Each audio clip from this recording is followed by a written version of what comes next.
Praise the lord. మన ప్రభును మన రక్షకుడైన యేసుక్రీస్తు వారి ఉన్నతమైన నామంలో మీ అందరికీ మా హృదయపూర్వక వందనములు.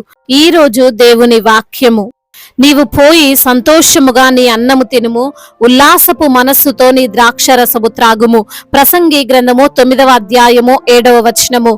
Go eat your food with gladness and drink your wine with a joyful heart.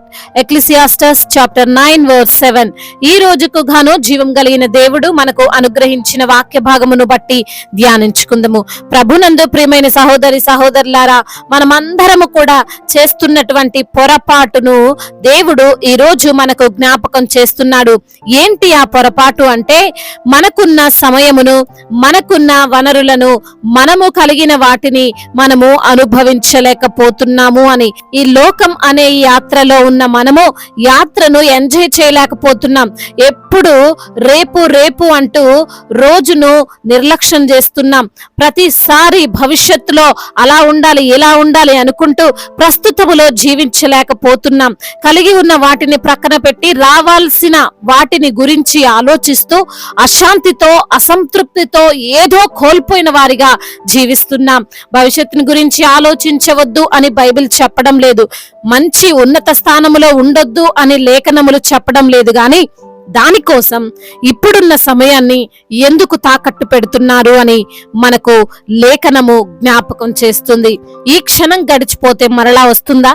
ఈ రోజు అయిపోతే మరలా ఈ డేట్ నీ జీవితంలోనికి తిరిగి వస్తుందా? అది అసాధ్యం. ఈ విషయం మనం గ్రహించాలి. లేఖనములు సెలవిస్తున్నాయి, వాడు ఏ ప్రకారముగా తల్లి గర్భము నుండి వచ్చినో ఆ ప్రకారముగానే తాను వచ్చినట్లే దిగంబరిగానే మరలా పోవును. తాను ప్రయాసపడి చేసుకొనిన దానిలో ఏదైనను చేత పట్టుకొని పోడు. అతడు వచ్చిన ప్రకారముగానే మరలా పోవును. గాలికి ప్రయాసపడి సంపాదించిన దాని వలన వానికి లాభమేమి అని. ఏం సంపాదించినా, ఏం చేసినా, ఎంత కష్టపడినా, పగలనక రాత్రనక నీవు చాకిరి చేసినా సరే ఏమి పట్టుకొని పోలేవు అని దేవుడు అంటున్నాడు. మరొక చోట ప్రసంగి అంటున్నాడు, ప్రతివాడు అన్నపానములు పుచ్చుకొనుచు తన కష్టార్జితము వలన సుఖము అనుభవించుట దేవుడిచ్చు బహుమానమే అని తెలుసుకొంటిని అని. మనము గ్రహించాలి, మనము సంపాదించిన దాన్ని అనుభవించాలి. కానీ ఈ లోకంలో అలా అనుభవించలేకపోతున్నాం. ఇప్పుడు నీవున్న ప్రాంతంలో, నీవు కూర్చున్న ప్రాంతంలో నీ చుట్టూ ఏమున్నాయి అనే విషయం నీకు స్పష్టంగా తెలియదు. అంటే నీవు నీ ఆలోచనను ఎక్కడో ఉంచావు.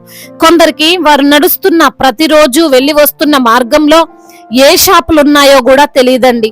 కొందరు ఆఫీస్కి వెళ్ళామా ఇంటికి వచ్చామా అన్నట్లుగానే ఉంటారు, ఇంకా లైఫ్ లో ఏం ఉండదు. మరికొందరు అలా రోబోట్స్ లానే వెళ్ళిపోతూ ఉంటారు. భార్య, పిల్లలు, అనుబంధం, తల్లిదండ్రులు అని ఏమీ లేదు. ఇలాంటి వారు తమ యొక్క జీవితాన్ని అనుభవిస్తున్నారంటారా? చెప్పండి.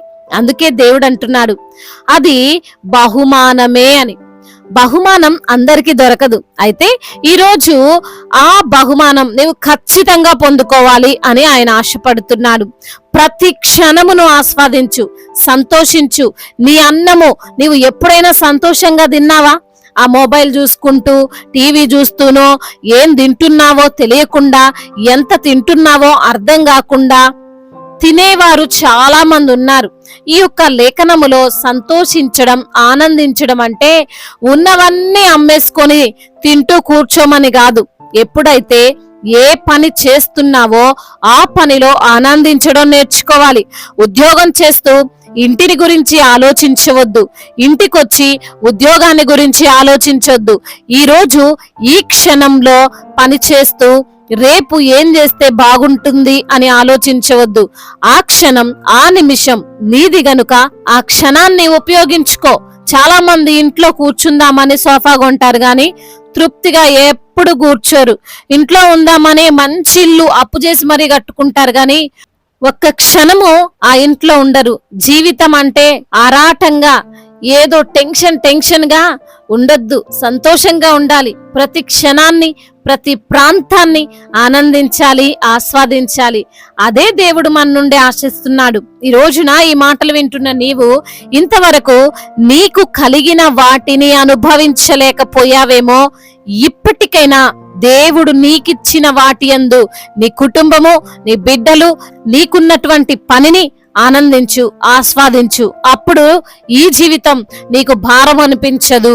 దేవుడు ఈ మాటలను దీవించి మన హృదయములో ఫలింపచేయునుగాక. వాక్య భాగమును బట్టి ప్రార్థించుకుందాము. ప్రతి ఒక్కరు కూడా ప్రార్థనలో ఏకీభవించగలరు. ప్రార్థన. మహాశక్తి సంపన్నుడా, మహోన్నతుడా, కృపా కనికరములు కలిగిన దేవా, జీవాధిపతి, మీకు స్తోత్రాలయ్యా. నీవు ఉన్నవాడవు, అనువాడవు తండ్రి. మమ్మల్ని తండ్రి ఎంతగానో ప్రేమించే దేవుడవు, మా కొరకు ప్రాణం పెట్టిన ప్రభువుడవు తండ్రి, మీకు వందనములయ్యా.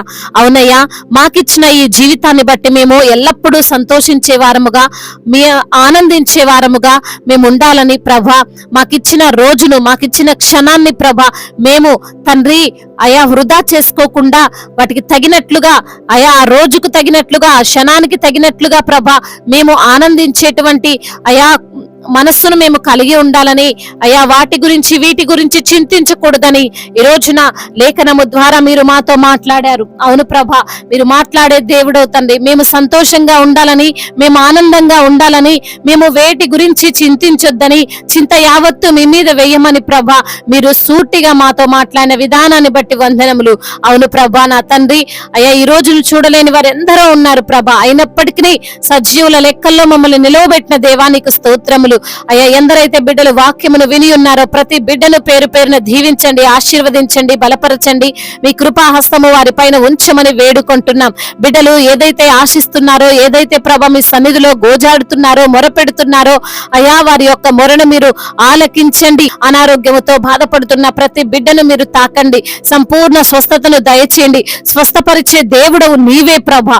అయా ప్రతి బిడ్డకున్న ఆ రోగమును, ఆ రుగ్మతను, ఆ బలహీనతను, ఆ మరణకరమైన వ్యాధి నుండి కూడా బిడ్డలకు విడుదల దయచేయండి తండ్రి.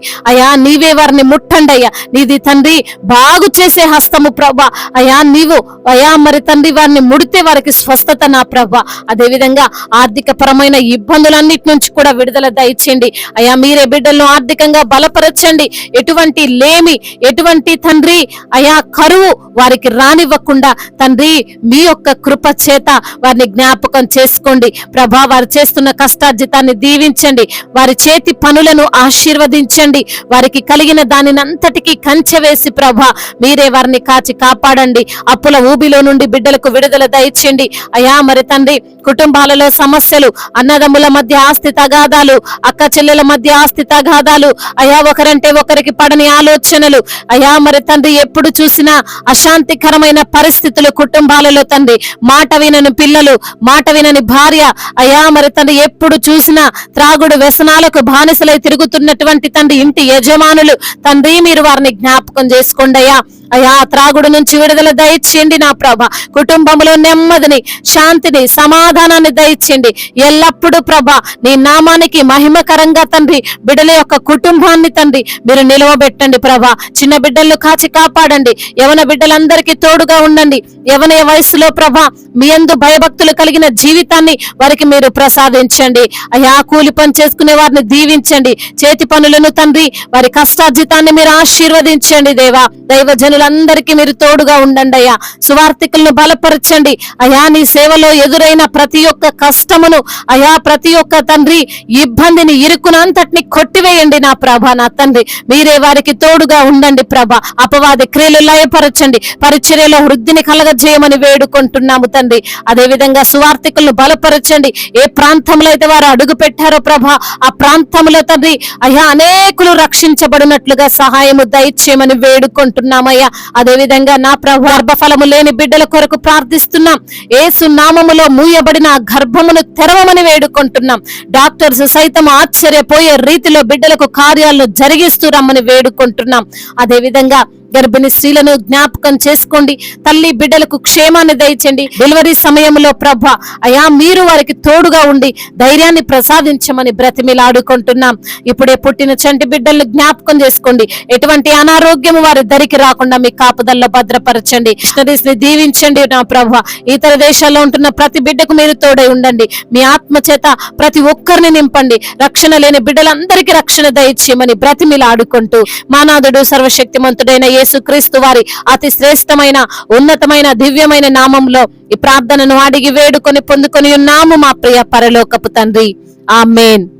ఈ రోజు పెళ్లి రోజు మరియు పుట్టినరోజు జరుపుకున్న వారందరినీ దేవుడు దీవించి సకల మేలులతో ఆశీర్వాదములతో కృపాక్షేమములతో దేవుడు మిమ్మల్ని నింపునుగాక. మీ యొక్క ప్రార్థన అవసరతలను మాకు తెలియజేయగలరు. మీ కొరకు మేము తప్పక ప్రార్థిస్తాము. మొదటిసారిగా మన యొక్క ఆదరణ వాక్యం చూస్తున్నట్లయితే తప్పకుండా సబ్స్క్రైబ్ చేసుకోగలరు. ఈ వాక్యము మీకు ఆశీర్వాదకరంగా ఉండినట్లయితే కనీసం ఒక 10 మందికైనా ఈ వాక్యాన్ని షేర్ చేయగలరని దేవుని పేరట మనవి చేసుకుంటున్నాను. దేవుడు మిమ్మల్ని ప్రేరేపించినట్లయితే విశ్వాసముతో సాగుతున్న ఈ పరిచర్యను ప్రోత్సహించండి. May God bless you all.